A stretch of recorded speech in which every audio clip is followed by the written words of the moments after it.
Hola, buenas tardes a todos. Es un placer estar nuevamente con ustedes en esta serie de seminarios que estamos teniendo desde el Centro de Estudios Espinosa Iglesias para ir contrastando la propuesta que emitimos nosotros hace unas semanas con las propuestas que han ido construyendo los partidos políticos más representativos del país.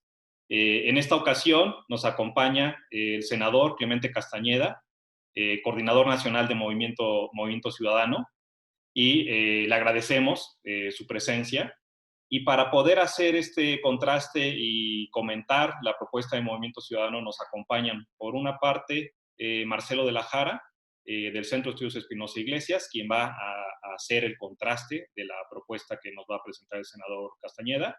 Y por otro lado, quiero agradecer mucho tanto a Laura Flamán del Colegio de México como a Alejandra Macías del CIEP por acompañarnos y por ayudarnos con la parte de los comentarios. Entonces, sin más, yo le cedería la palabra al senador Clemente Castañeda para que nos haga su presentación y en cuanto termine le cederíamos la palabra a Marcelo Lajara. Entonces, bienvenido Clemente y adelante. Muchas gracias.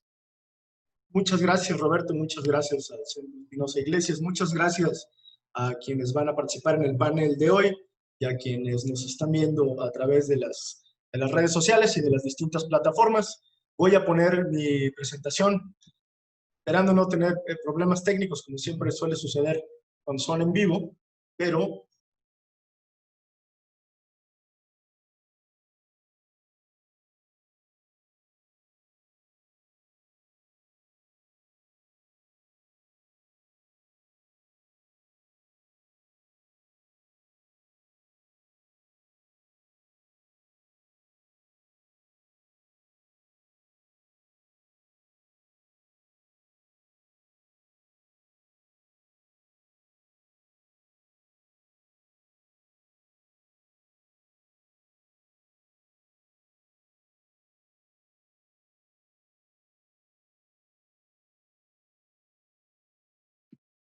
Ahí, Clemente, nada más vuelve a ponerte en...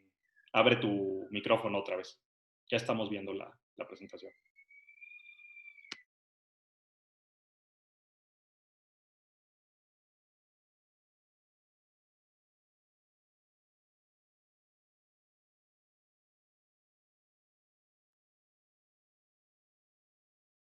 listo. Creo que ahí ven la pantalla, ¿verdad?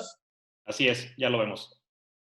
Bueno, Movimiento Ciudadano ha venido presentando una serie de propuestas alrededor de la situación económica por la que atraviesa el país, particularmente en esta época tan complicada de emergencia sanitaria.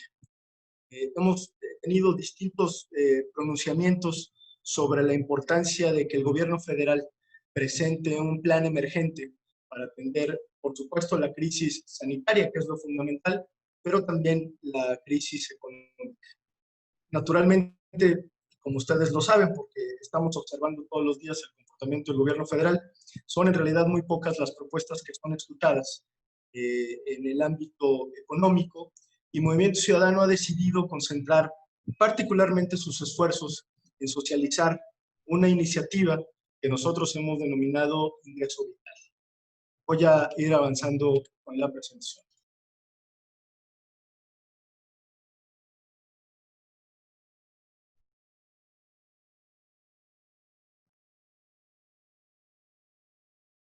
Bueno, la crisis sanitaria y económica provocada por el COVID está teniendo un impacto devastador en la ocupación laboral y en los ingresos de las personas.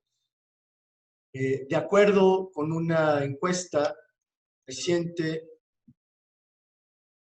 del INEGI, esta encuesta telefónica de ocupación y empleo, casi 12.5 millones de personas dejaron de percibir ingresos durante el mes de abril. Y de acuerdo a distintas estimaciones, casi 10 millones de personas podrían sumarse a la pobreza por ingresos y entre 6 y 10 millones más a la pobreza extrema, de acuerdo al Coneval.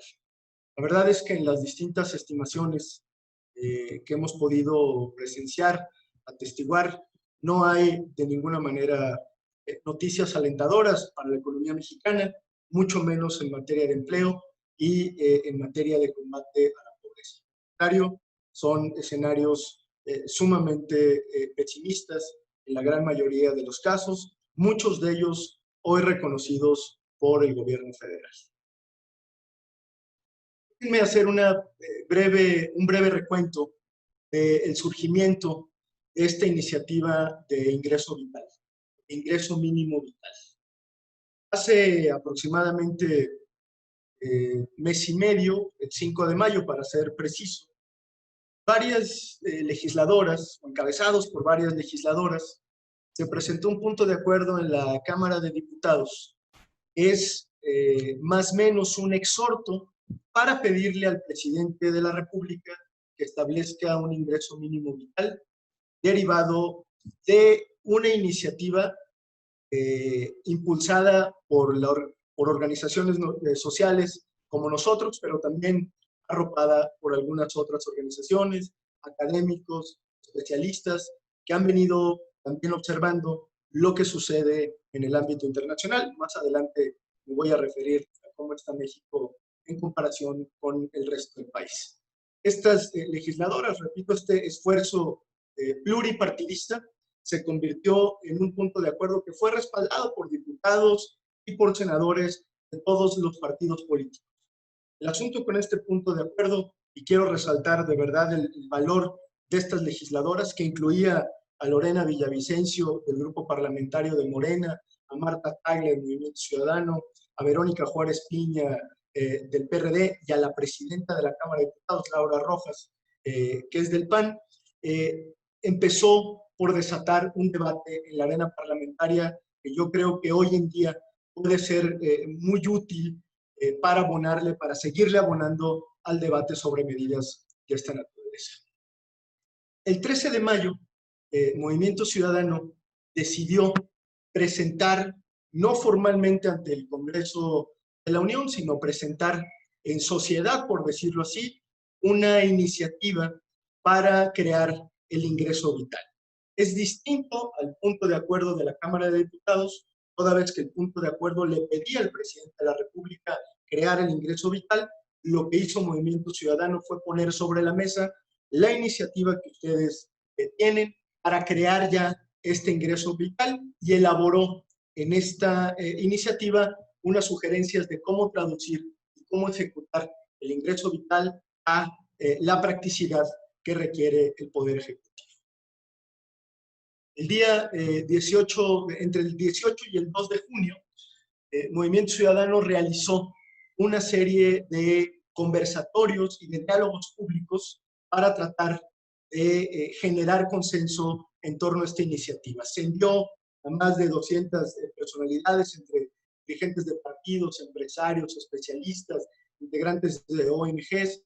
Recibimos de muchos de ellos sus opiniones, sus correcciones. Se realizaron, decía yo, 4 conversatorios, o se habían realizado 4 conversatorios, se han venido realizando muchos más con especialistas, académicos, periodistas sobre la materia, y se lanzó también una petición a través de change.org, que sigue activa, para tratar de recabar apoyos para esta iniciativa.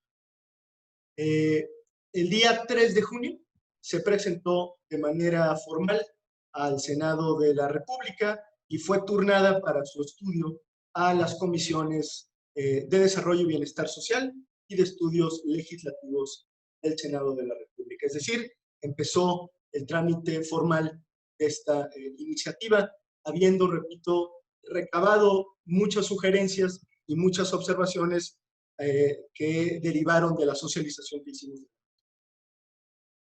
Derecho a un ingreso vital.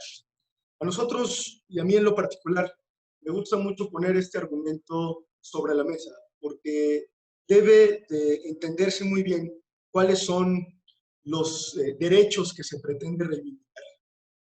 Nosotros decimos que las personas que, atendiendo justamente a la política del Estado mexicano, se han quedado en casa, han generado un bien público. ¿Cuál es ese bien público? Conteniendo la propagación de la pandemia. Generan un bien público para la salud de todos, porque asumiendo individualmente los costos devastadores en sus ingresos y su calidad de vida, han decidido mantenerse en el confinamiento. Esas personas, ese conjunto de personas que están hoy literalmente a la deriva, no las podemos dejar así. Todo lo contrario. Merece una actuación y una actitud muy responsable del Estado mexicano. A partir de ahí es que nosotros empezamos a construir esta medida. ¿Qué es el ingreso vital? ¿Cómo lo hemos definido nosotros?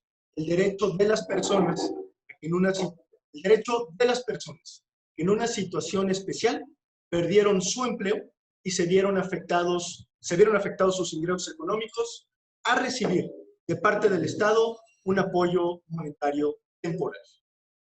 Subrayo dos cosas que vienen a continuación: la situación especial y carácter temporal de la propia medida. ¿Qué es una situación especial? Aquella donde por cualquier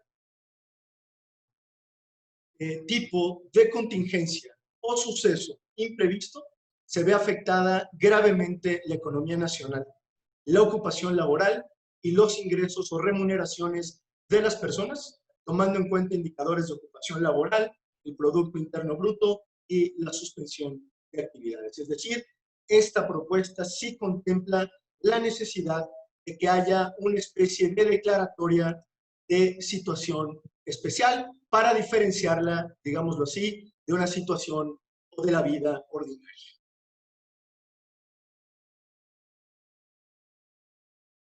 ¿Quiénes pueden acceder desde la perspectiva del Movimiento Ciudadano a un derecho de esta naturaleza?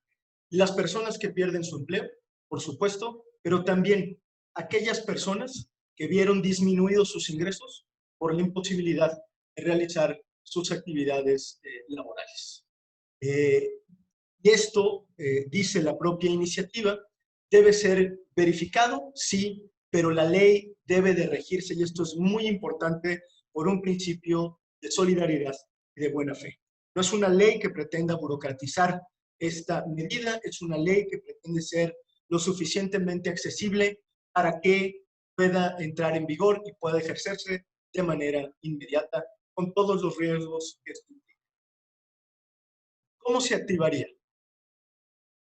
El INEGI, a partir de su información, diseñará, esto lo faculta la propia iniciativa, un catálogo de grupos poblacionales u ocupacionales que en una situación especial serían vulnerables a perder sus ingresos por la suspensión de actividades.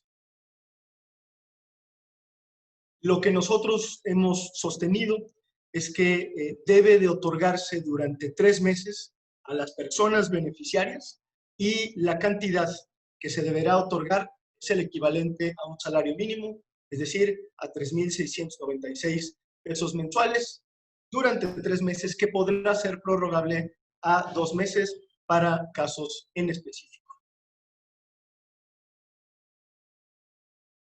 Sobre la vigilancia del ingreso vital, hemos dicho el ingreso vital se otorgará mediante transferencia electrónica, cosa que es muy importante. Ya hago un breve paréntesis: es inaceptable que en este país haya todavía particularmente muchos programas sociales que se distribuyen con dinero en efectivo. No quisiera extenderme en todos los males que generan mecanismos de esta naturaleza, pero estamos muy claros que la transferencia electrónica facilita la fiscalización, y le otorgaríamos también al Coneval la facultad para vigilar y evaluar permanentemente la implementación del ingreso. El papel de las autoridades, de manera muy resumida, en la iniciativa está mucho más detallada.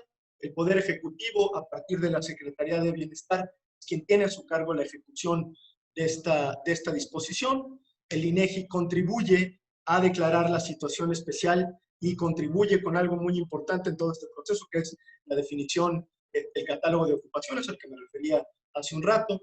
El Coneval hace la vigilancia evaluación del ingreso vital en tanto política pública. El IMSS colabora con información sobre el empleo y sobre el desempleo, y los estados, las entidades federativas, colaboran para definir grupos ocupacionales afectados. Es decir, es una legislación pensada no solo para que se arme y se ejecute desde la federación, sino que cuente con la concurrencia de los estados.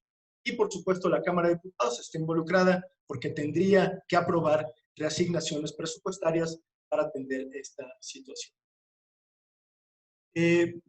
Se propone una disposición transitoria también en esta iniciativa que compromete o debe comprometer al Congreso de la Unión a legislar la figura de seguro de desempleo como un instrumento permanente del Estado. En este país nos hemos quedado muy cortos, no diría tanto en la discusión, pero sí en la elaboración del estado de bienestar. Y nos parece que uno de los grandes pendientes pues sí tiene que ver, desde luego, con el seguro de desempleo. Si tuviéramos hoy un seguro de desempleo, quizá temas como el ingreso vital podrían pasar a segundo término, dependiendo evidentemente los alcances del seguro de desempleo, pero la verdad es que estamos en pañales en términos del estado de bienestar al que todos aspiramos. Las reformas paralelas a esta iniciativa de ley, la reforma a la Ley General de Desarrollo Social para elevar a rango prioritario este tipo de programas, la reforma a la Ley del Sistema Nacional de Información del INEGI, con sus nuevas tareas, de las cuales ya me referí. Y nosotros calculamos que aproximadamente podría llegar a 20 millones de personas, que es el 35% de la población económicamente activa, y que números redondos requeriría una inversión de 221,000 millones de pesos.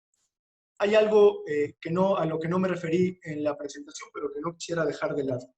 Esta es una iniciativa que va destinada a ayudar no solamente a quienes tuvieron un empleo formal, sino también a la mal llamada economía informal, digámoslo así, a trabajadores no asalariados. Por eso el involucramiento del INEGI en la elaboración del catálogo de ocupaciones. ¿Qué equivalen los 220,000 millones de pesos? Más o menos un punto porcentual del PIB o 3.6% del presupuesto.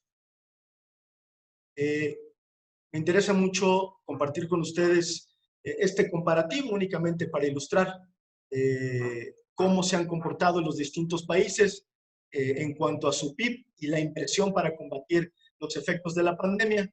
La verdad es que México se ha quedado muy por debajo de otras economías emergentes, por decirlo de alguna forma, como Colombia, como Perú, y por supuesto muy por debajo de otros países como Alemania, como Gran Bretaña, incluso como Estados Unidos.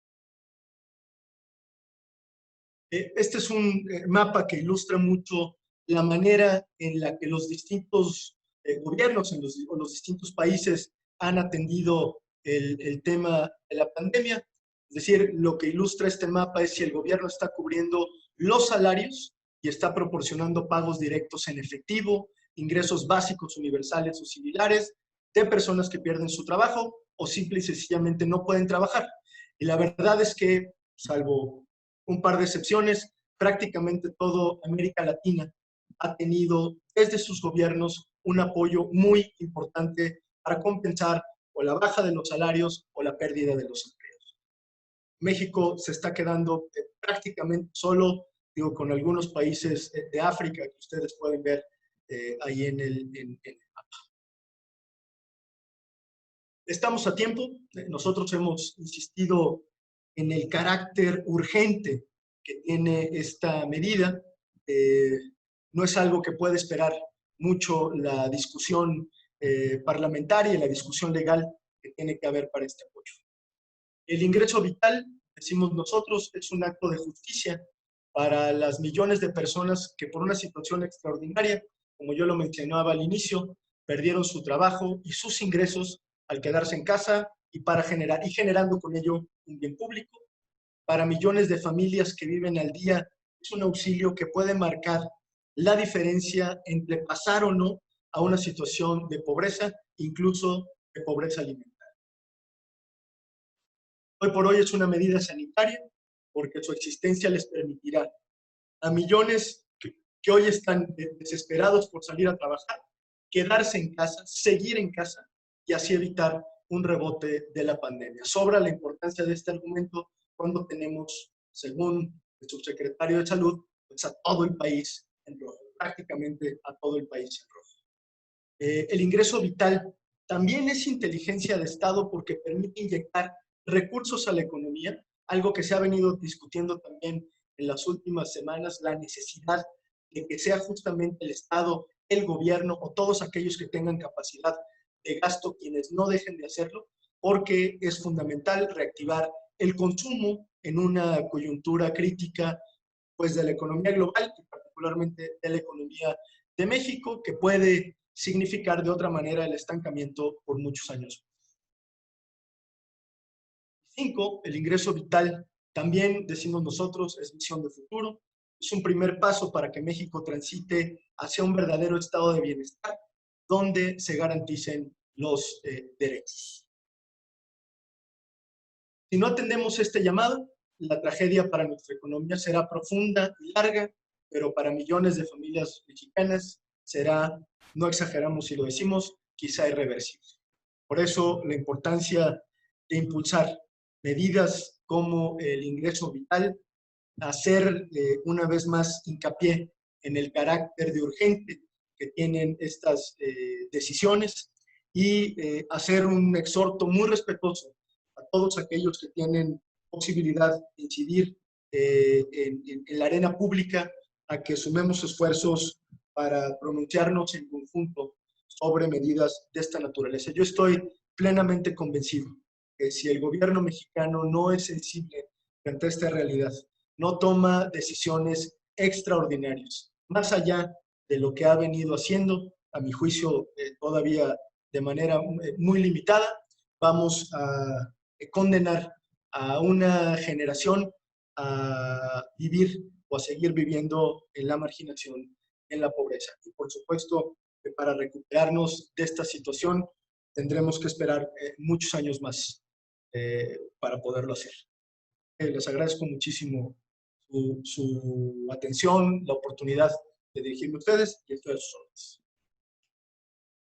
Muchas gracias, senador Clemente Castañeda. Yo ya traigo ganas de opinar varias cosas sobre lo que presentó, pero a mí no me toca. Entonces lo que voy a hacer es cederle la palabra a Marcelo de la Jara para que pueda hacer un apunte y un contraste. Muchas gracias. Muchas gracias. Quito la presentación, supongo, ¿verdad? Sí, por favor, senador.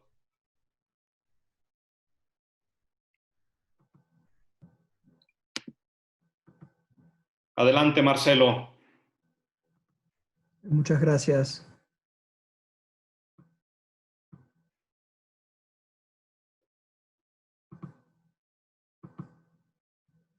Muchas gracias, senador, por la presentación.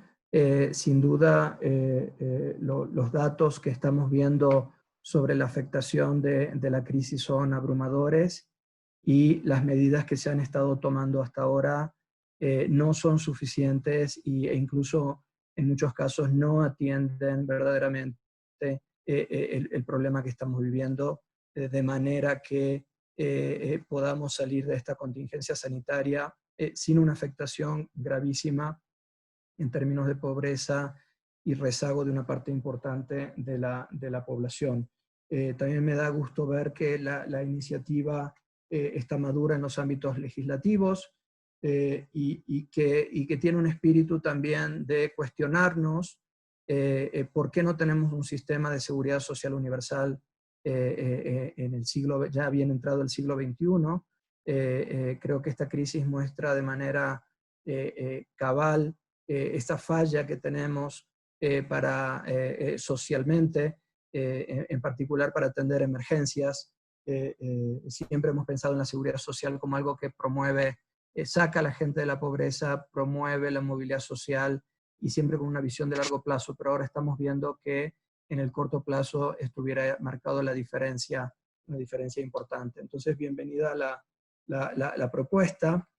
Yo, al momento de contrastarla con la nuestra es una propuesta que que presentamos el 27 de abril. Al momento de contrastar ambas propuestas, que tienen un espíritu similar, sin duda, porque el espíritu es el de tratar de sostener los ingresos, tratar de sostener un bienestar mínimo de las personas en esta coyuntura. Entonces, la propuesta que usted nos presenta tiene esta característica, es un salario mínimo, se puede definir así, como un salario mínimo por 3 meses, a personas que perdieron su empleo y personas que vieron disminuidos sus ingresos por la imposibilidad de realizar sus actividades laborales. Un espíritu de esta propuesta es tratar de que sea focalizada, me parece, desde mi punto de vista. Lo que logré ver es, vamos a focalizarnos en personas que perdieron su empleo, personas que vieron disminuido su ingreso, es decir, los que se vieron directamente afectados. Ahora, en este contexto de informalidad elevada en la que se desarrolla la actividad laboral en México, sin duda la identificación de estos grupos, de estas personas, va a ser un desafío importante del programa. Entonces, el programa está proponiendo, como parte de la propuesta, que sea una identificación a nivel grupal, de lo cual quizás me gustaría si puede aclarar eso un poquito más adelante, pero es como el INEGI va a hacer una labor de identificar cuáles son los grupos que están, digamos, con problemas y que necesitan ayuda, por esta cuestión de tratar de hacerlo un poco más focalizado. También incluye reformas a ciertas leyes y contempla también la necesidad de una coordinación interinstitucional e intergubernamental. Es decir, el tema de hacerlo enfocado a las personas directamente afectadas lo hace desde un punto de vista de la implementación quizás con ciertas complicaciones. Una de las virtudes, una de las tantas virtudes, es que este es un programa sencillo en el sentido de que es una misma transferencia para toda la población objetivo. En nuestra propuesta, digo, y reitero, hay muchos elementos comunes. La diferencia es lo que voy a estar resaltando un poco, es que en la propuesta del 6 nos fuimos por un esquema más universal, pero con transferencias diferenciadas por grupos. Entonces, esto tiene una desventaja de que las transferencias pueden ir desde 1 hasta 2.7 salarios mínimos según el sector y condición ocupacional, pero cubre a la totalidad en principio el objetivo es cubrir a la totalidad de la población económicamente activa, precisamente por el problema de que es difícil saber realmente quién está necesitando esta ayuda y quién no. Entonces, en nuestra propuesta pensamos que es posible tener una identificación más rápida de las personas. Ahora voy a entrar un poquito más en ese detalle. En principio no se requerirían reformar leyes y la coordinación es más a nivel intragubernamental. Involucra sin duda Hacienda, involucra al SAT, al IMSS principalmente. Entonces, pensamos que tiene como una ventaja de verificación. Y entonces, esta es nuestra propuesta, la propuesta del 27 de abril. El primer punto tiene una mención al rezago que tenemos en el gasto del sistema de salud, pero los puntos 2, 3, 4 y 5 son realmente los que me gustaría contrastar con una propuesta de salario vital. Aquí lo que nosotros hemos tratado es de distinguir entre los distintos grupos que participan en la población económicamente activa y ver la posibilidad de identificarlos para poder determinar el tipo y la manera en que se los puede ayudar.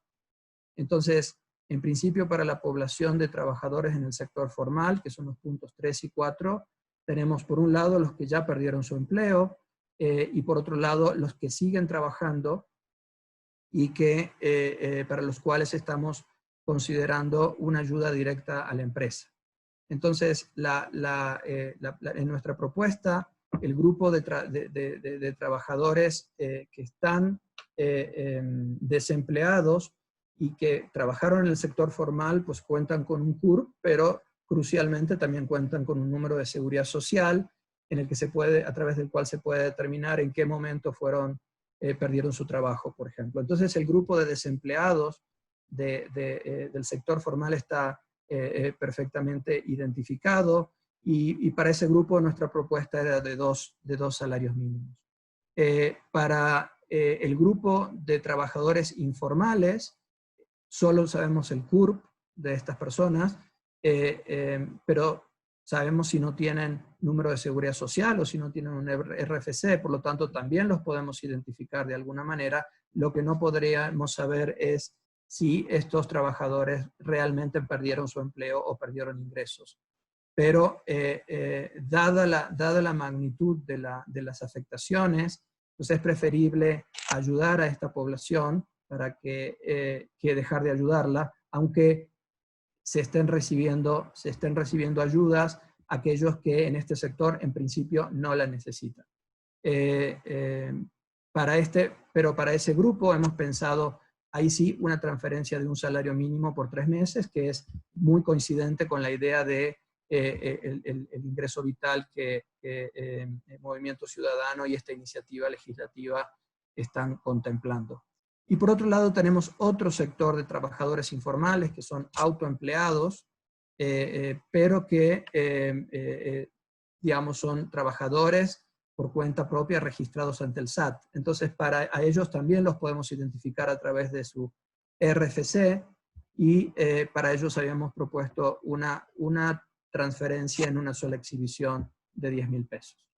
Entonces, un poco el espíritu de esta propuesta del SEI era: los grupos son identificables vía CURP más número de seguridad social o vía CURP más RFC, y para aquellos que están en la PEA, uno podría definir rangos de edad desde 15 a 65, desde 18 años a 65 años, a través del CURP, pero que no tienen un número de seguridad social, no tienen un RFC o recientemente no han estado vinculados a la economía formal, hacer una transferencia de un salario mínimo. Entonces, curiosamente, el hacerlo universal, en principio, aunque con estas variaciones en los montos, para controlar quizás por ese error de incluir gente que no, particularmente en el sector informal, que quizás no perdió su trabajo, permite, curiosamente, identificar a todos los grupos en principio. Entonces, yo diría, buscando una convergencia entre las dos propuestas, yo diría que quizás la iniciativa legislativa podría contemplar algunas cuestiones que están en nuestra propuesta que podrían ser útiles para el problema de la focalización, ¿no? Porque pensar en un esquema quizás un poco más universal, dado que la focalización en estos momentos puede ser muy costoso. Es decir, estamos pensando en un ingreso vital por 3 meses, a lo sumo por 5 meses, y la focalización quizás es más rentable o vale la pena el costo si va a ser un programa de carácter permanente. Al ser un programa de carácter transitorio, quizás valga la pena considerar un esquema un poco más universal. Y cuando digo costoso, la focalización es porque puede tomar tiempo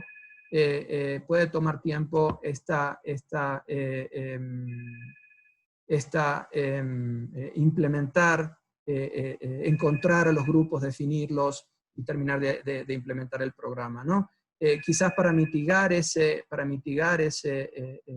costo de hacerlo universal, es decir, va a ser más caro, uno podría pensar también en un esquema de monto variable donde los que estén más identificados reciban un mayor monto. En términos de instituciones, también quizás una cuestión sería limitar los costos de coordinación que tiene al involucrar a muchas instituciones en el programa. Por último, ¿qué nos llevamos en el 6 de su propuesta?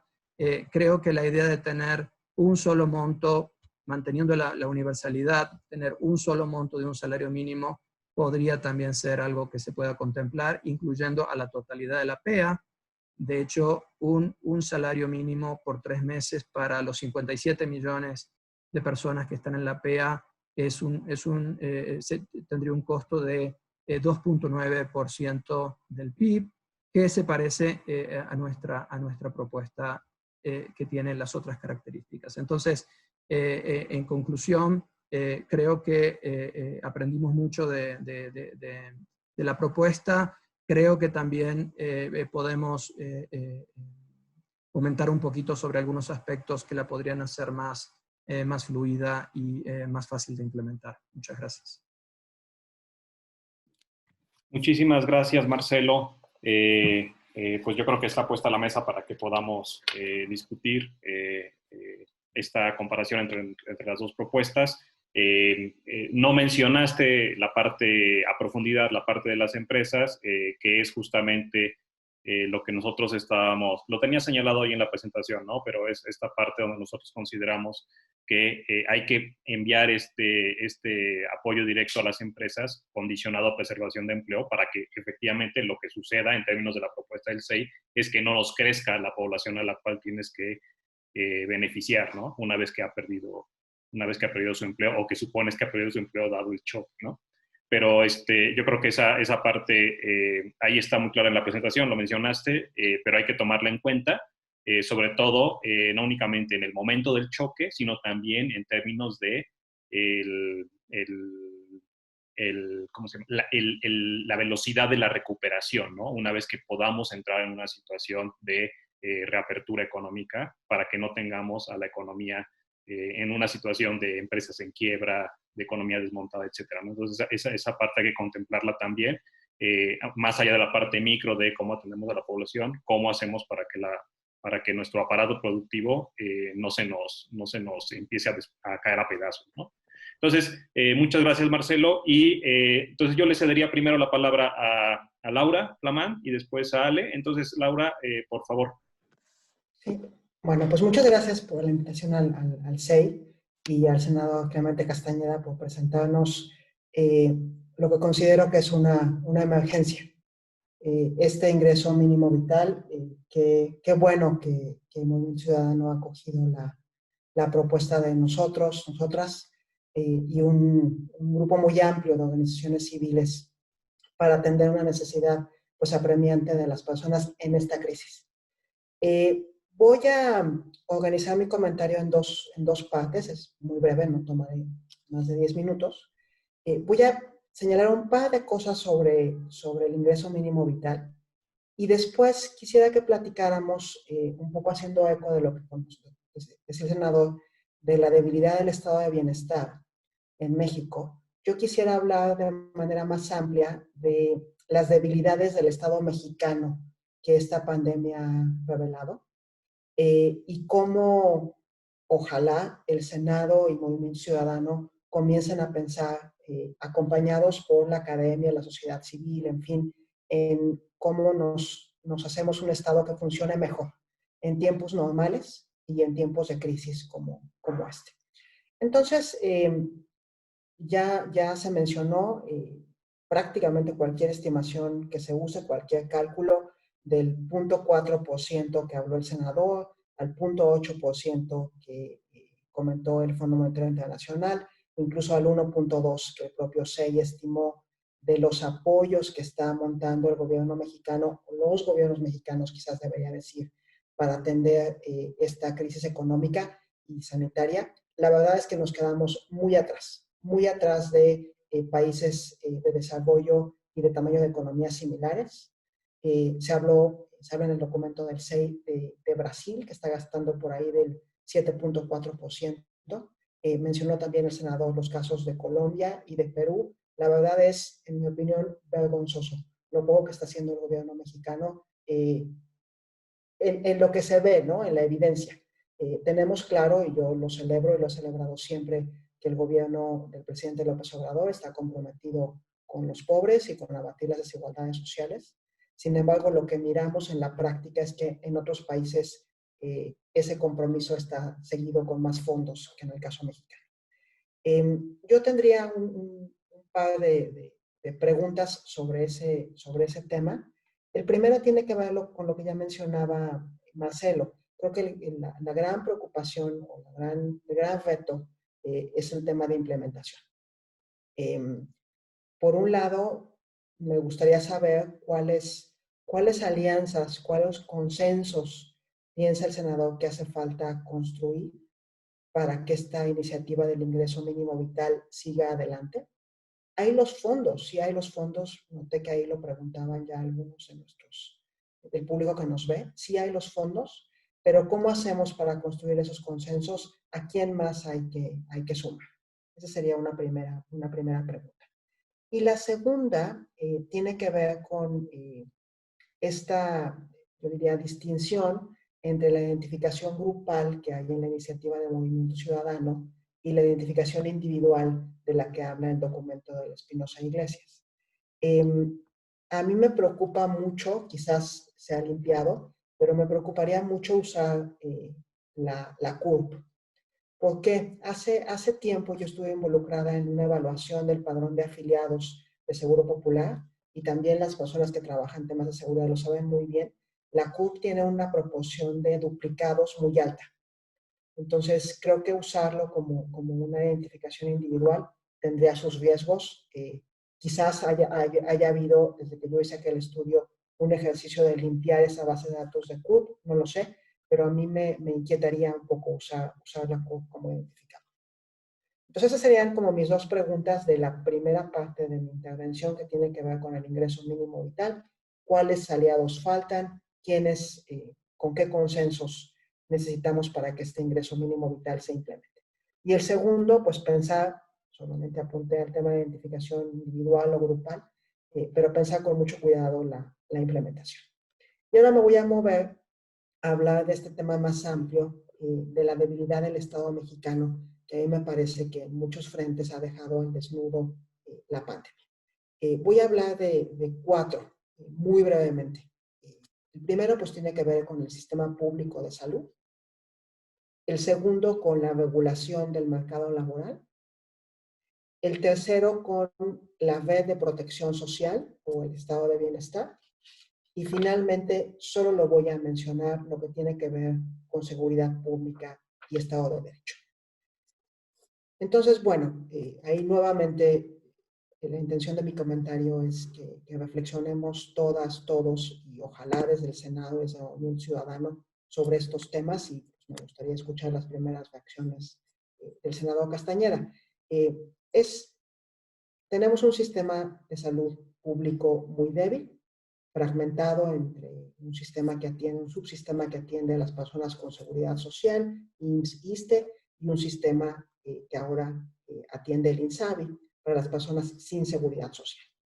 Es un sistema, en conjunto, donde tenemos un tercio del personal de enfermería que nos haría falta para alcanzar el promedio de la OSD, donde tendríamos que formar, no contratar, donde tendríamos que formar por lo menos a 120,000 médicos y médicas otra vez para alcanzar el promedio de la OSD, y donde el financiamiento es 4 de cada 10 pesos que necesita este sistema son gastos de bolsillo. Es dinero que erogan las familias, las personas en el momento de necesitar el servicio. Es un gasto sumamente ineficiente. Entonces, creo que hace falta pensar con cuidado cómo fortalecemos, cómo robustecemos este sistema público de salud. El segundo tema que revela claramente la debilidad, una debilidad más del Estado mexicano, es lo que tiene que ver con la regulación del mercado laboral. Permitimos por mucho tiempo que los trabajos en México, tanto en el sector formal como en el informal, y estoy con el senador en la duda de cómo llamar a estos trabajadores, pero este trabajo se ha precarizado en ambos sectores y se traduce en inestabilidad e incertidumbre para las personas que tienen un empleo. Por dar un par de datos que vienen del informe de desigualdades del Colegio de México que publicamos en el 2018, el 45% de los trabajadores subordinados remunerados, el 45% no tienen contrato y no tienen prestaciones de la seguridad social. Casi la mitad, que es una barbaridad. Y el 9% de estos trabajadores subordinados contratados, el 9% tienen contratos temporales. Entonces, no extraña que en época de crisis sea muy difícil, con esta regulación del mercado laboral tan deficiente, pues proteger a las trabajadoras y a los trabajadores, incluso en el sector formal de la economía. Tercera debilidad del Estado mexicano que quiero señalar tiene que ver con la red de protección social o el estado de bienestar. Gruesamente, los servicios de salud, seguro de desempleo, discapacidad o enfermedad, pensiones y servicios de cuidado infantil, por lo menos. Solo voy a dar una evidencia de lo débil, de lo inefectivo que es nuestro estado de bienestar.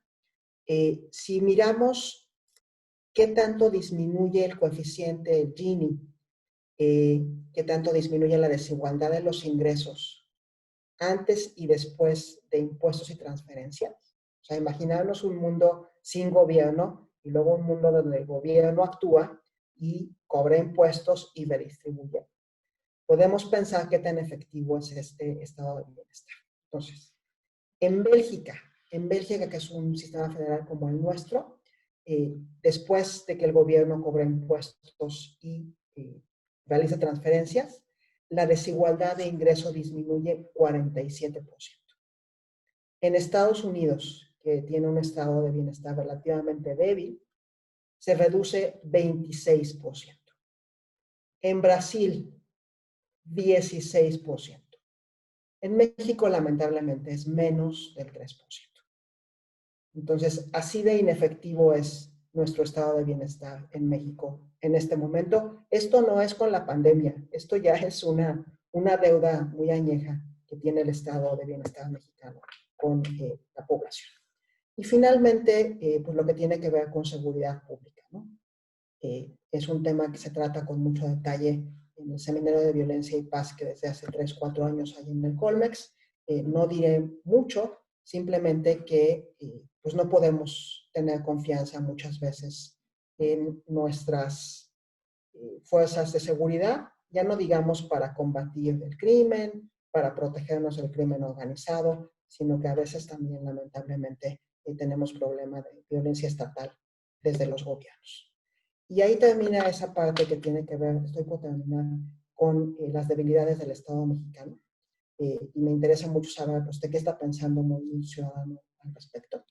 Y voy a terminar muy brevemente hablando del INSABI, que es un tema de investigación que yo he trabajado, cómo proteger a las personas sin seguridad social en tema de salud desde hace mucho.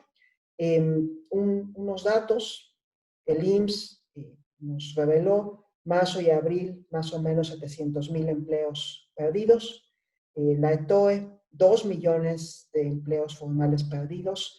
Más grave aún, en mi opinión, el Banco de México en su informe trimestral nos hizo una valoración de que aproximadamente la mitad, 10 millones de empleos urbanos formales, son vulnerables al COVID, a la COVID. Ya sea por suspensión de actividades, por exposición a choques de demanda externa, por ejemplo en el sector automotriz, o por medidas de distanciamiento social como las que vamos a ver en el sector turismo y en el sector restaurantero también. 10 millones de empleos, nos dice el Banco de México, están en riesgo. Y lo que creo que tenemos que atender también de manera muy apremiante es con qué recursos y con qué estructura institucional el INSABI, este nuevo subsistema que creó el gobierno del presidente López Obrador, va a atender a una población de personas sin seguridad social y sus familias que están perdiendo sus empleos, aún con los 3 meses que tienen de cobertura extra del IMSS. No hay reglas de operación todavía. 6 entidades no se afiliaron al INSABI. Y solo por dar un par de datos, pensemos que el Seguro Popular en el 2019 atendía más o menos a 51 millones de afiliados, con 87,000 millones de pesos, datos de la Cámara de Diputados. El INSABI en 2020 tiene que atender a 69 millones y contando por las personas que están perdiendo su empleo, con una cartera amplia, completa de servicios y todos los medicamentos, a diferencia de Seguro Popular que estaba acotada, con 72,000 millones de pesos, datos del propio INSABI. Entonces, me parece que ese es un tema que también requiere atención urgente, cómo fortalecemos, cómo construimos un INSABI que sea capaz de enfrentar este desafío. Muchas gracias. Muchísimas gracias, Laura, por tus comentarios. Te estaba escuchando cuando hacía referencia al documento de 2018, el de desigualdades que publicó el Colegio de México, que fue un esfuerzo que, por ejemplo, otras organizaciones hicimos, ¿no? En el caso particular del SEI, en nuestro documento del México 2018, con un enfoque no sobre desigualdad, sino sobre movilidad social e igualdad de oportunidad. Y casi que pues casi no lo tenemos que desempolvar, ¿no? Porque apenas pasaron 2 años, pero están muy vigentes. A lo mejor tendríamos que actualizar las cifras un par de años y ya está, pero el diagnóstico no ha cambiado en lo estructural. Pero hay una diferencia, ¿no? Digamos, en 2020 tenemos un choque con las características de la pandemia, que lo que hace es justamente mostrarnos o desnudar la debilidad de nuestro estado de bienestar. Y entonces nos recuerda que todos esos pendientes o ese diagnóstico que habíamos hecho desde distintas trincheras y que poníamos como retos para los próximos años, siguen siendo retos y sigue estando pendiente esa discusión y resolver entre todos, empezando por las fuerzas políticas, esa discusión para construir un estado de bienestar mucho más efectivo y que sea capaz de amortiguar choques como, por ejemplo, el que estamos viviendo justamente ahora. Entonces, te agradezco mucho tu comentario, Laura, y le voy a ceder la palabra a Alejandra Macías, del CIEP, el Centro de Investigación Económica y Presupuestaria. Nos conocemos de mucho tiempo, las organizaciones también.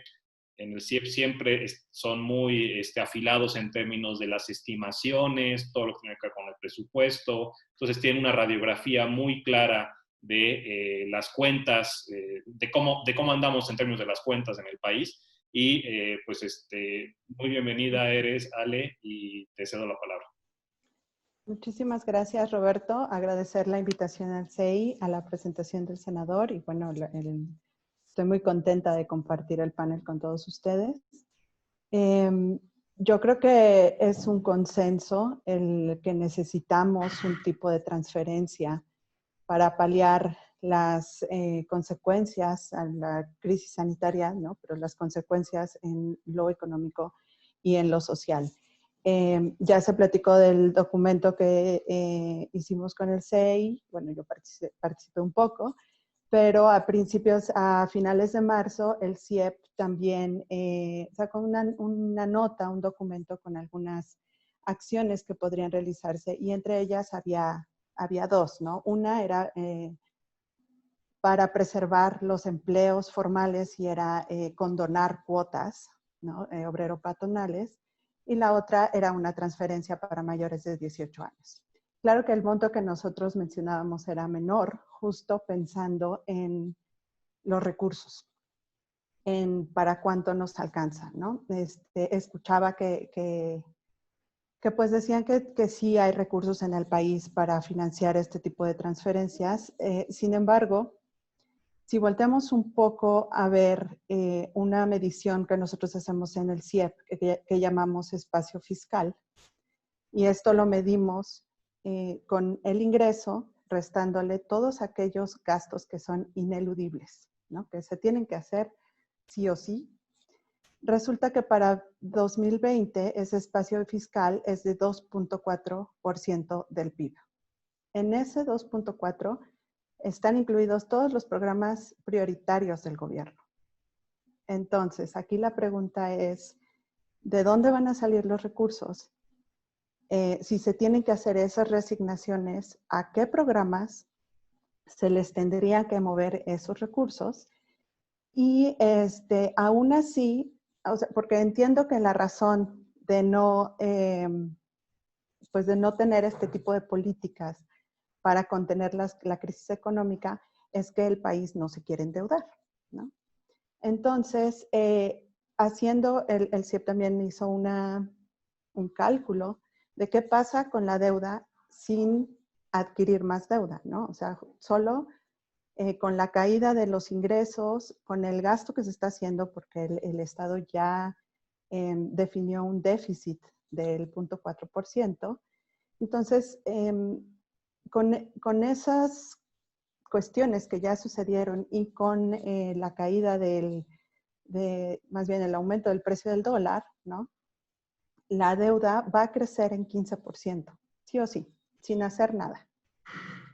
Si aumentamos en 2.6 el déficit, que es donde podría entrar este tipo de medidas, la transferencia, por ejemplo, universal, que me parece que podríamos saltarnos estos problemas de focalización, porque yo estoy muy de acuerdo con Laura que la CURP no es un buen dato que nos permita focalizar a las personas. Una cosa que vi en la propuesta de ley o la iniciativa es que se quiere cruzar, ¿no?, con padrones o registros para dar este ingreso vital a personas que ya reciben transferencias de gobierno, ¿no?, a través de becas, a través de Sembrando Vida, etc. Sin embargo, la CURP no sería de mucha ayuda porque, como bien dice Laura, hay duplicaciones o duplicados y también hay, no se depura de manera correcta cuando hay defunciones. Entonces, bueno, ahí el problema de no focalizar bien es que no vamos a lograr los objetivos, ¿no? Que es justo paliar la crisis o que la gente caiga en pobreza. Y si no lo hacemos correctamente o a partir de la buena voluntad, podríamos estar incurriendo otra vez en una política regresiva, ¿no? Porque finalmente los que tienen más acceso a información o las personas que están bancarizadas, que están en el sistema financiero, pues generalmente tienen una situación económica mejor. Y bueno, regresando un poco más a si entramos a este déficit del 2.6, tendríamos un aumento en la deuda del 21%. Aún así, estaríamos llegando a alrededor del 55-56% de la deuda, lo cual no nos coloca en los países más endeudados de América Latina. Tampoco estoy diciendo que estemos en la mejor situación o sea lo ideal, pero pues estamos en una situación de crisis y en una situación en donde se necesitan este tipo de acciones, ¿no?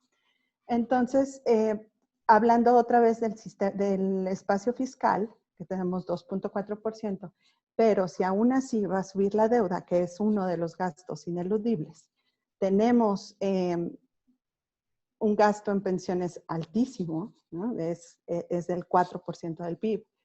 Tenemos las transferencias que se hacen a los estados, pues ese espacio fiscal se va reduciendo y va a ser inevitable que el déficit sea mayor, dado que los ingresos están cayendo. Aunque todavía no se ve la caída tan dramática a abril, pero esto lo más seguro es que suceda para mediados del año, ¿no?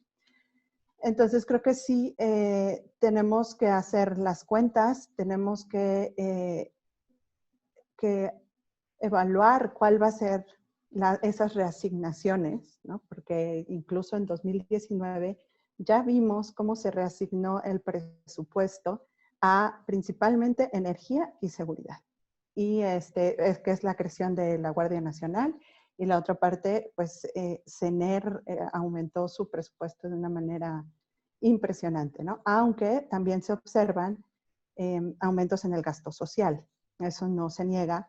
Sin embargo, la focalización, otra vez a dónde van estas transferencias ahora, pues no es a un grueso de la población amplio, ¿no? Sino están focalizados básicamente en los jóvenes y en los adultos mayores. Básicamente, la pensión para adultos mayores se lleva casi 1% del PIB, un poco menos, como 0.6% del PIB, y eso pues deja menos recursos para hacer otro tipo de políticas. Nosotros nos enfocamos en el análisis de las finanzas públicas, como lo platicó Roberto, y ese sería mi comentario en ese aspecto. creo que la preocupación, como ya lo mencionaba y lo mencionamos todos, sería la implementación y la parte de la focalización. Y pues creo que invitaría a pensar que el adquirir deuda no precisamente tiene que ser malo, ¿no? La idea sería utilizar esa deuda en la población y en los rublos donde nos permitan salir más rápido de esta crisis. Y pues no me queda más que agradecerles a todos y gracias. Muchas gracias, Alejandra. Yo creo que si sobra tiempo, vamos a volver contigo para que profundices un poco en este último punto que mencionaste de la deuda no necesariamente es mala, pero entonces, ¿dónde están nuestras posibilidades de endeudamiento, ¿no? Que sea más manejable esa deuda, ¿no? Claro. Entonces, si quieres, volvemos contigo después. Pero le voy a ceder la palabra al senador Clemente Castañeda para que tenga una reacción a lo que se ha comentado. Gracias. Muchas gracias, Roberto, y muchas gracias por los comentarios. Muchas gracias, Laura, Alejandra, Marcelo. La verdad es que muy objetivo y muy enriquecedor al mismo tiempo las observaciones y los comentarios que ustedes ponen sobre la mesa. Hago un comentario general y después me voy a tratar de reaccionar a cada uno de los comentarios que se han vertido aquí. Espero no tomar demasiado tiempo. Más o menos, ¿cuánto tengo de tiempo, Roberto? Vamos bien de tiempo, senador, entonces no te preocupes. Lo primero es llamar la atención sobre el proceso legislativo.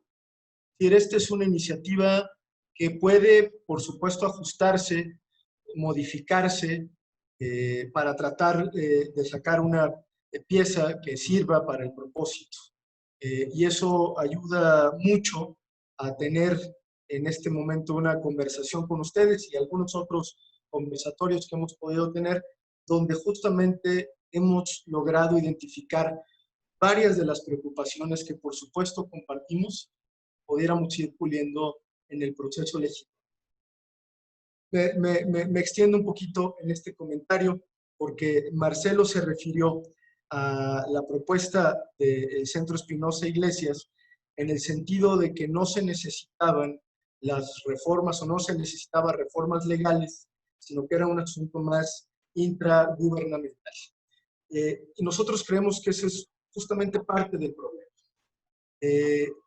Si nosotros le dejamos la iniciativa, me refiero a la iniciativa de adoptar medidas emergentes al gobierno federal en este momento, y eso es un tema de sensación y de pulso político, simple y sencillamente podría abandonarlas y podría no escuchar lo suficiente, porque en el discurso del gobierno puede advertirse de manera muy nítida que ellos han dicho en voz del propio presidente de la República, las medidas emergentes ya están tomadas. Incluso el propio presidente de la República, en su informe del 3 de abril, dice con todas sus letras, las medidas están contempladas en el Plan Nacional de Desarrollo.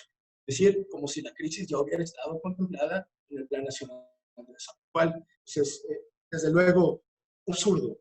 Y me parece que el hecho de tener una legislación, cualquiera que sea, no estoy hablando nada más de esta, constriñe y al mismo tiempo obliga al Ejecutivo Federal a tener más instrumentos de reacción y, por supuesto, mucho más compromiso. Por eso, nuestra insistencia o la insistencia del Movimiento Ciudadano de no dejarlo nada más en el esfuerzo del punto de acuerdo que se promovió en la Cámara de Diputados, porque lo deja la buena voluntad del presidente de la República, sino tratar de generar un marco legal, normativo, que contemple esta situación de emergencia y que obligue ya, mediante procedimiento del gobierno federal, a accionar los botones con todas las implicaciones.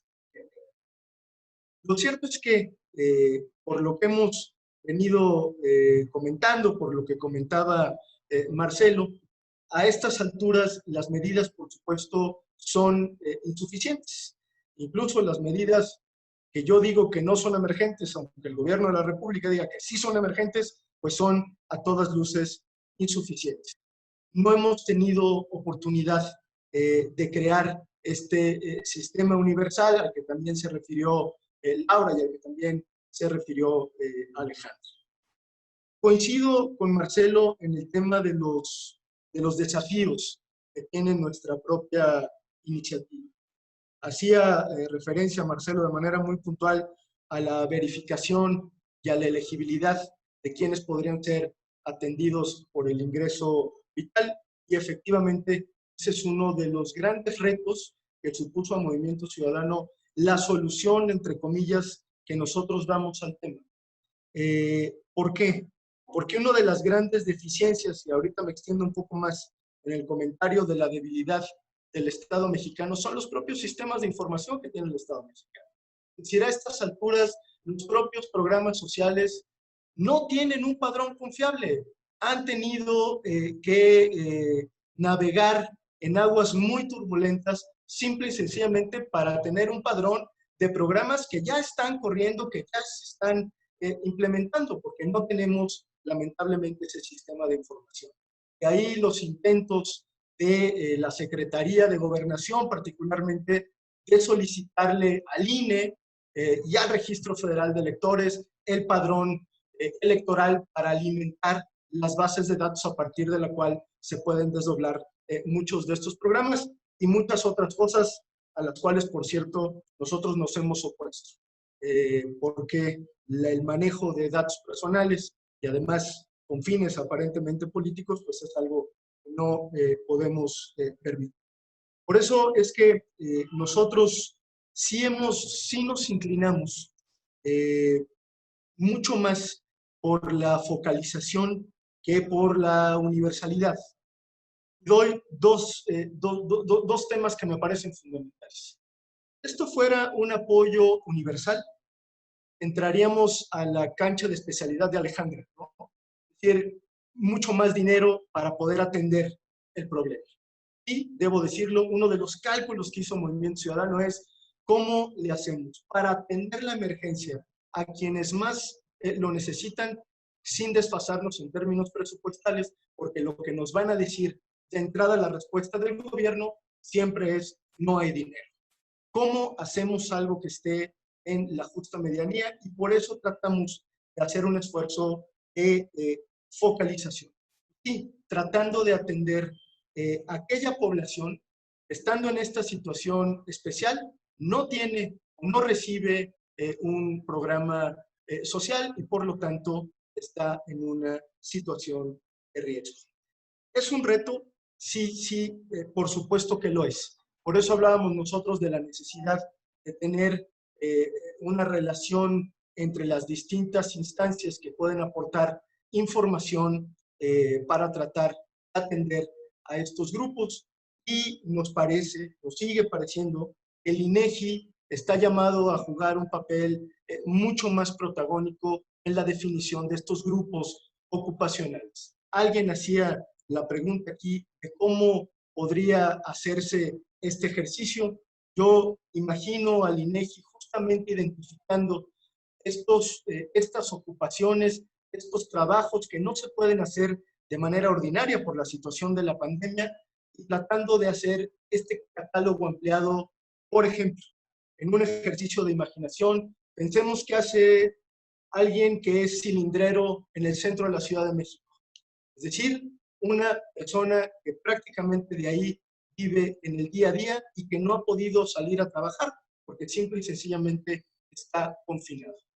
Si el INEGI nos dijera, este grupo de ocupaciones, por ejemplo, el cilindrero, por ejemplo, los meseros, por ejemplo, ciertos grupos que a todas luces no han podido ejercer sus funciones, pueden ser acreedores a este beneficio, ayudaría mucho, porque incluso el sistema de comprobación de su situación ocupacional es relativamente sencilla.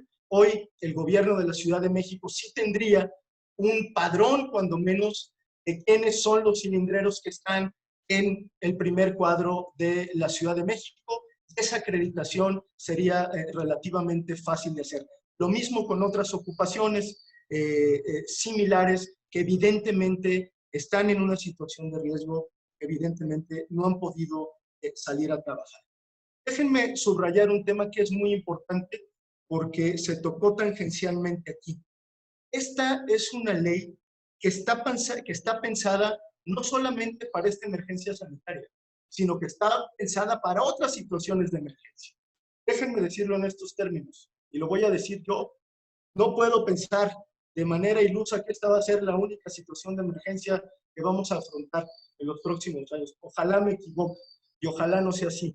Lo cierto es que, como pintan las cosas, y no estoy hablando nada más de la pandemia, sino de la situación económica, podemos tener muchos otros eventos, muchas otras contingencias, que si ya tuviéramos un cuerpo legal, podríamos reaccionar de una manera mucho más ágil. Entonces, quizás sí, el costo de la decisión de generar una ley y el costo de la implementación pueden ser un poco caros, para ponerlo en esos términos, sí, pero también nos va a permitir sentar las bases para atender mejor el futuro.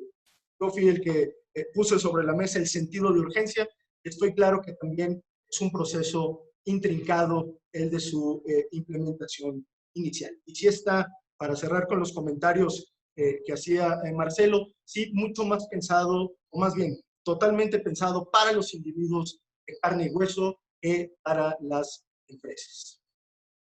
Paso a la parte, espero no haber dejado nada sin responder de lo que decía Marcelo, y si no, al final, con mucho gusto, vuelvo a los comentarios. Sobre lo que decía Laura, la exposición que hace Laura sobre la debilidad del Estado mexicano, pues merece, por supuesto, toda mi comprensión y todo mi respaldo. Hiciste una radiografía muy sintética y muy puntual de dónde están las grandes debilidades del Estado mexicano. No tendría mucho que agregar en el diagnóstico que tú haces. Simplemente diría, hay un problema que atraviesa de manera transversal todo lo que ha venido ocurriendo con la modificación institucional que hemos presenciado, en los últimos meses. Es el tema de la austeridad, o de la mal entendida y mal llamada austeridad. Porque una cosa es la simplificación administrativa, incluso la desregulación, y otra cosa es prácticamente dejar sin dientes a muchas instancias e instituciones del Estado mexicano. Yo aquí creo que lo que ha sucedido es que en aras de ahorrar unos centavos, estamos perdiendo la capacidad de reacción del Estado mexicano en todos sus frentes. Y hoy estamos viendo la crisis por la que atraviesa el sistema de salud. Recordemos, simple y sencillamente, para no abundar en ello, la gravedad de la transición del Seguro Popular al INSABI, los señalamientos más elementales de prácticamente todos los expertos en el sentido es: no alcanzan los pesos para cubrir lo que está planteando el INSABI. Y además, si a esto le abonamos el desorden en la transferencia de un modelo a otro, la falta de reglas de operación, pues el asunto se vuelve todavía mucho más complicado. No me voy a referir al tema del mercado laboral, de la protección social y del Estado de Derecho, simplemente diré que coincido plenamente, pero sí veo, porque es una pregunta expresa de Laura, que hay una tendencia del gobierno federal a una muy burda y muy peligrosa concentración del poder, centralización del aparato administrativo. Es decir, muchas de las facultades, atribuciones que se habían derivado, por ejemplo, a los organismos constitucionales autónomos, o incluso que se habían distribuido a través del Pacto Federal, se habían fincado como responsabilidad en los estados o en los municipios, tienen un profundo retroceso. Y hay en este proyecto de país que se impulsa desde el gobierno federal la necesidad de reconcentrar el poder. Eso me parece no solamente es peligroso políticamente, sino que es disfuncional en términos de creación y de implementación de política pública. Señalo el tema porque naturalmente es algo muy, muy peligroso. Decía Laura también que uno de los grandes problemas y de los grandes rezagos que tiene nuestro país es la atención a los pobres. Bueno, pues es justamente el grupo al que esta iniciativa de ingreso vital y por supuesto también los esfuerzos que están haciendo ustedes pretende dirigirse. Son los más olvidados paradójicamente por este gobierno. Hay una gran cantidad de personas, millones de personas, como lo decía yo en la presentación, que actualmente no tienen derecho a ningún programa social y que sí están en situación de pobreza. Y que si no hacemos algo en este momento, simple y sencillamente van a seguir lamentablemente ahí. Me refiero por último a los comentarios que hace Alejandra. ¿De dónde van a salir los recursos? Por supuesto que hay toda una discusión extremadamente politizada sobre el asunto de las reasignaciones presupuestarias. Claro, como hemos cometido lo voy a decir en esos términos, la irresponsabilidad de no ir a una reforma fiscal al inicio de este gobierno que nos hubiera permitido pues ampliar el espacio fiscal, seguramente no sería ahorita del 2.4, sino que tendríamos muchas más condiciones para poder echar mano del presupuesto, pero lamentablemente por una consideración de carácter político, pues no hemos discutido una reforma fiscal profunda que le permita al Estado mexicano tener mejores condiciones para reaccionar. Pero yo sí creo que las dos alternativas que se han puesto sobre la mesa no son excluyentes y son complementarias para financiar un tema de esta naturaleza. Sí pensar en las reasignaciones, se ha dicho muchas veces que varios de los macroproyectos del presidente, particularmente la refinería en Dos Bocas, debería de repensarse en esta circunstancia. No alcanza, de memoria, recuerdo que este año deben ser alrededor de 50,000 millones de pesos, si no Alejandra ahorita me corrige, más o menos, nos faltarían otros 150,000 millones o algo así para lo que está planteando el Movimiento Ciudadano. Pero bueno, si vemos las pérdidas de Pemex, pues con la mitad de las pérdidas de Pemex que ha tenido durante este año podríamos financiar varias de las propuestas que se ponen sobre la mesa, particularmente con la mitad del ingreso vital de 220,000 millones de pesos. Y el otro tema en el que yo coincido plenamente con lo que dice Alejandra, y lo han dicho algunos de ustedes, es que sí tenemos que pensar en mecanismos de financiamiento adicionales, concretamente deuda, para poder financiar proyectos de esta naturaleza. Todas las economías, prácticamente las más ortodoxas, han entendido que esta situación de emergencia merece explorar alternativas de ese tipo. Y nosotros lo decimos con la responsabilidad de ser una expresión de oposición. Por supuesto que avalaríamos la contratación de una deuda para estos propósitos en específico. Y no se trata de echar andar simplemente la libertad que puede tener el gobierno para adquirir deudas, se trata de asumir una actitud de una profunda responsabilidad para poderle hacer frente a la pandemia. Y sí creo que aquí merece una revisión muy puntual el presupuesto que actualmente está en vigor en el caso mexicano. Y creo que hay una serie de dependencias que pueden tener un reajuste sin que necesariamente nos excedamos en el tema de la austeridad, pero que sí pueden tomarse algunos recursos de proyectos que están planteados simple y sencillamente para este año, para poder financiar el ingreso. Hasta aquí mi comentario, les agradezco mucho. Muchas gracias, senador.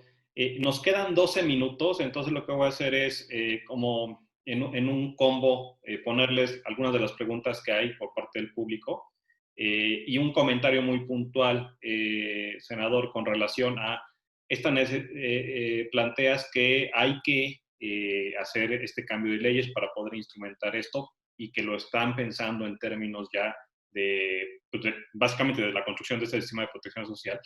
Y decías una cosa muy importante después de eso, que tenemos pendiente una reforma hacendaria, ¿no? Entonces, ahí mi único comentario es con relación al ordenamiento de la discusión, ¿no? Es decir, ¿qué vamos a cambiar en términos de las leyes para garantizar ejercicio de derechos para la población, tanto en situaciones normales, les voy a llamar, como situaciones de choque como la que estamos viviendo? Y entonces, ¿cómo hacemos que eso sea funcional en términos de poderlo instrumentar efectivamente y que no se empiecen a hacer boquetes que tengan efectos de largo plazo e intergeneracionales, ¿no? Ese sería mi comentario. Pero las preguntas, muchas de las preguntas tienen que ver con de dónde va a salir el recurso, ¿no? Esa es una gran pregunta, sobre lo cual ya se ha estado discutiendo en la mesa. Pero me parece, hay una muy importante, dos muy importantes me parece. Una tiene que ver con, y es una pregunta para todos, alguien hace referencia al famoso papá gobierno, ¿no? Nosotros estamos hablando de protección social, construcción de estado de bienestar, y hay visiones donde dicen, el papá gobierno no te tiene por qué resolver la vida. Entonces, un poco aterrizar y definir a qué se refiere las personas cuando hablan del papá gobierno, cuáles son las responsabilidades del Estado, cuáles son las responsabilidades de los ciudadanos. Eso me parece que es importante. Y por otro lado, una pregunta importante en el marco de la crisis que estamos viviendo es si se establece lo del ingreso mínimo vital, ¿cuánto tiempo tardaría en implementarse, ¿no? Y eso nos regresa a la discusión sobre cambios en ley, velocidad, sistemas de información, etcétera, ¿no? Entonces, si les parece bien, les voy a dar, y ya me tardé yo 2 minutos en hacer las preguntas, les voy a dar 3 minutos a cada uno para que logremos cerrar a las 6:05, dado que empezamos a las 4:35. Entonces, si les parece, arrancamos en un orden inverso y vamos con Alejandra, luego vamos con Laura, luego vamos con Marcelo y cerramos con el senador Clemente Castañeda para ya darle fin a la discusión. Entonces, adelante, Ale, por favor. Sí, Roberto, gracias. Bueno, sobre los recursos, como dices, ya lo estuvimos platicando aquí y solo olvidé mencionar algo sobre... supuestamente se liberaron algunos recursos de los fideicomisos, ¿no? Que son, nosotros calculamos, quitando todos esos fideicomisos que no se pueden disolver, que eran como 180,000 millones de pesos, que no es poco, ¿no? Y nos ayudaría a implementar este tipo de políticas. Pero bueno, nunca supimos para qué se van a usar, y tal vez podría ser un recurso que se pudiera tener en el radar para poder implementar alguna transferencia. Eso por un lado. Por otro, creo que no hemos dicho nada de la propuesta del seguro de desempleo, que a mí me parece que es una muy buena idea. Como lo mencionó el senador, es una política en la que nosotros nos hemos quedado muy atrás como país. Y bueno, la semana pasada me parece que la idea era que las personas pudieran disponer de dinero de sus afores, como un símil de seguro de desempleo. A lo cual, digo, yo entiendo la situación de emergencia, entiendo la necesidad de consumo presente, sin embargo, estamos dejando de lado lo que puede pasar en, ¿no?, tu edad adulta, donde sabemos que no tenemos una cobertura de seguridad social y tu pensión pues puede ser la pensión de adultos mayores, que la verdad es mínima, y que no estamos pensando en lo que puede pasar en las siguientes generaciones. Entonces, sí creo que tenemos que tomar decisiones ahora por la emergencia, pero también debemos tener un poco de cuidado con los efectos de largo plazo que podríamos generar, que también lo comentamos. Gracias. Muchas gracias, Alejandra. Muy importante esto de los efectos largo plazo intergeneracionales, claramente. Sí. Laura. Sí, gracias. Bueno, a ver, yo voy a tocar dos puntos. Lo que tiene que ver con cómo una de las funciones del gobierno y una responsabilidad solidaria es garantizar la igualdad de oportunidades. Yo creo que socialmente hemos tomado el acuerdo de que queremos una sociedad donde todos, todas, tengamos un piso parejo de inicio para desarrollarnos con libertad. Esa igualdad de oportunidades pasa, voy a tocar aquí el tema del papá gobierno o la mamá gobierno, como quieran, pasa por una serie de actividades que el gobierno hace a nombre de la sociedad. Sabemos que hay bienes públicos que no se proveen solos en la cantidad suficiente. Un ejemplo es la educación. Otro ejemplo es la vacunación. En la época en que las personas tenían que pagar por la educación, por lo que ocurría, es que las clases privilegiadas socialmente o por ingreso eran quienes adquirían educación. Nos dimos cuenta socialmente, no solo en México, sino en el mundo, de que queríamos que hubiera más bien educación y por tanto decidimos pagarlo entre todos, ¿no? Y esta es una idea muy, muy antigua, ¿no? Es una idea de que viene del estado de bienestar a la Bismarck, que surge de las asociaciones de zapateros, de artesanos, que se dieron cuenta que cuando tenían una crisis convenía tener cierto dinero ahorrado entre todos para atender problemas de salud o atender a niños o niñas huérfanos que quedaban de algún colega que había fallecido, ¿no? Entonces, sí es importante pensar que el gobierno tiene la función, y esa se la hemos dado socialmente, de garantizar la igualdad de oportunidades. Y en la crisis, y esto ha sido muy claro, en esta crisis asociada a la pandemia, la sanitaria y la económica, hay personas que tienen acceso a un hospital privado, a varios hospitales públicos, y hay personas que no tienen acceso a nada, porque están en comunidades remotas, porque no tienen un trabajo formal, en fin. Eso socialmente es injusto y queremos que el gobierno, a nombre de todos, empareje ese piso, ¿no? Entonces creo que estas no son iniciativas, ni el ingreso mínimo vital, ni el seguro de desempleo, ni el sistema universal de salud, paternalistas, ¿no? Son iniciativas donde el gobierno cumple sus funciones, como en otros países, de los ejemplos que les di, como en Bélgica, como en Estados Unidos, como en Brasil, que el gobierno funciona para emparejar la cancha, ¿no?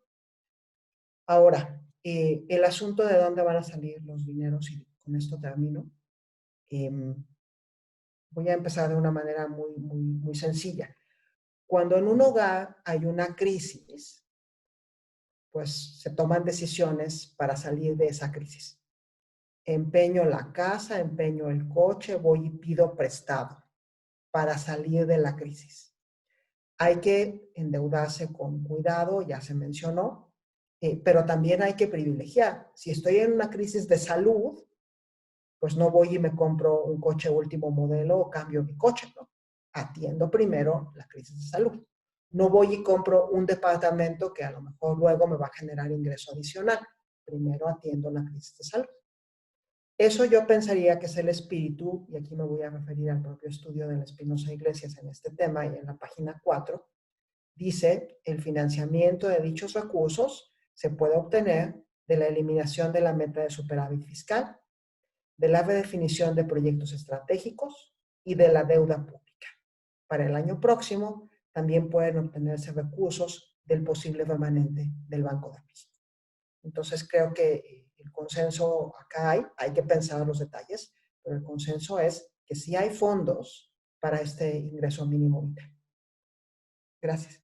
Muchas gracias, Laura. Marcelo, por favor. Sí, muy rápido, Roberto, muchas gracias. Muchas gracias al senador por haber respondido un poco algunas preocupaciones que teníamos con la propuesta. Totalmente entendido el punto. Muchas gracias. Solo quisiera mencionar dos cositas que respondiendo un poco a algunos cuestionamientos. Lo del CURP que decíamos en realidad es el complemento de la identificación, ¿no? En realidad lo que queremos aprovechar es que tenemos una parte de la población con seguridad social, con un número de seguridad social, otra parte con un RFC y tenemos una parte que no está identificada. Puede ser el CURP, puede usarse el IFE, puede usarse... Lo importante es que tenemos para algunas personas las dos cosas. Tenemos un número de seguridad social más otra identificación. Y hay una parte de la población que solo tiene esa otra identificación y que no tiene número de seguridad social y podría ser un camino para identificarlos. Pero el espíritu es universal, entonces en buena medida esa identificación no sería tan importante dependiendo cómo planteamos el monto de la transferencia. Por último, la pregunta sobre por qué el Estado tiene que hacer esto es un tema, como dice Laura, de justicia social.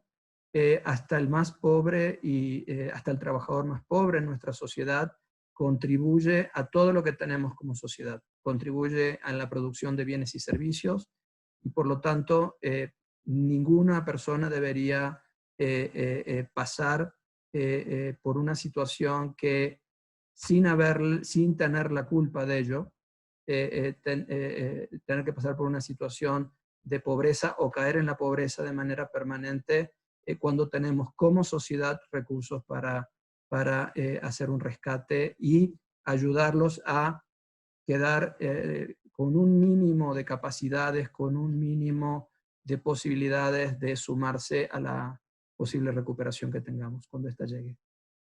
Gracias. Muchas gracias, Marcelo. Senador, tenemos un par de minutos, entonces si los quieres tomar, adelante. No, muy breve. Hacer eco del planteamiento o del consenso que se ha puesto aquí sobre la mesa, sobre la necesidad de que el Estado mexicano sea solidario. Y es un asunto de reciprocidad. Lo decíamos al inicio de la presentación. Esto no es un asunto de dádivas, no es un asunto paternalista, no son migajas. Lo que estamos haciendo es retribuyéndole a las personas que se quedaron en su casa, que al quedarse en su casa generaron un bien público para contener la pandemia. Es algo que no se puede regatear. Ese me parece es uno de los argumentos que quienes están pensando en términos de papá gobierno o de volver al pasado, al despilfarro del dinero público, deberían de tomar en cuenta. Y esto es algo en lo que nosotros no vamos a dejar de insistir. No vemos el ingreso vital, sino como un derecho. Y a quienes les asiste este derecho, pues, les debería asistir a todos, pero particularmente a quienes han generado un bien público para las mexicanas y para los mexicanos. Concluyo con una pregunta que se quedó ahí en el tintero, pero que no quiero dejar de responder. ¿A quién convencer de todo esto? Tenemos un consenso multipartidista ya manifiesto en la Cámara de Diputados, en la Cámara de Senadores. Si tenemos a muchos centros e instituciones académicas, como es el caso del Espinosa Iglesias, de organizaciones tan importantes como nosotros, encabezada por Mauricio Merino, que a todas luces tiene credenciales académicas para construir propuestas de esta naturaleza. Me podría aquí mencionando a todos los que le han aportado a esta discusión, ¿por qué no sucede absolutamente nada? Yo tengo una sola respuesta. A quien hay que convencer es al presidente de la República. El presidente tiene que entender que está frente a la crisis más importante, no diría de su gobierno, quizá de nuestra vida como país, en la época moderna del país, quiero decir, y que tiene que enfrentar con imaginación y con muchísima determinación. Hay otros países que nos han puesto el ejemplo. Alguien lo decía aquí de manera muy elocuente. Es una vergüenza la respuesta que ha dado hasta ahora el gobierno mexicano y todavía estamos a tiempo de corregir la plaga. Ojalá el presidente de la República entre en razón, pues para hacer valer lo que ha sido su lema de campaña durante todos estos años, el lema de primero a los pobres. Porque hay que atender primero a los pobres, el ingreso vital es una buena opción. Gracias a todos por su atención. Te agradezco mucho, senador. Yo con lo que me quedo después con el cierre de este segundo seminario y contrastando con el seminario de la semana pasada con el diputado Ramírez Cuellar, es justamente esto último que mencionas. Hay un espacio de consenso, hay que terminarlo de construir y me parece que los espacios que ustedes ocupan de representación, en este caso la Cámara de Diputados, la Cámara de Senadores, pueden jugar un rol muy importante en no únicamente la necesidad de construcción de consensos en términos técnicos, en términos de política pública, sino muy importante en términos políticos, ¿no? Ese es un gran reto que tenemos en el país y yo estoy casi seguro que en las próximas semanas, cuando tengamos a los invitados de los otros partidos políticos, vamos a seguir identificando este espacio de consenso. Entonces, no me queda más que agradecerte, senador, por tu participación y, por supuesto, agradecerle a mis colegas, a Alejandra, a Laura y a Marcelo, por sus valiosos comentarios. Y a nombre del SEI y de mío propio, como director ejecutivo del SEI, Roberto Vélez Grajales, le agradezco, por supuesto, a toda la gente que nos acompañó y les pido que estén pendientes del anuncio para el próximo seminario de contraste de propuestas. Muchísimas gracias. Buenas tardes a todos. Gracias. Muy buenas tardes. Buenas tardes.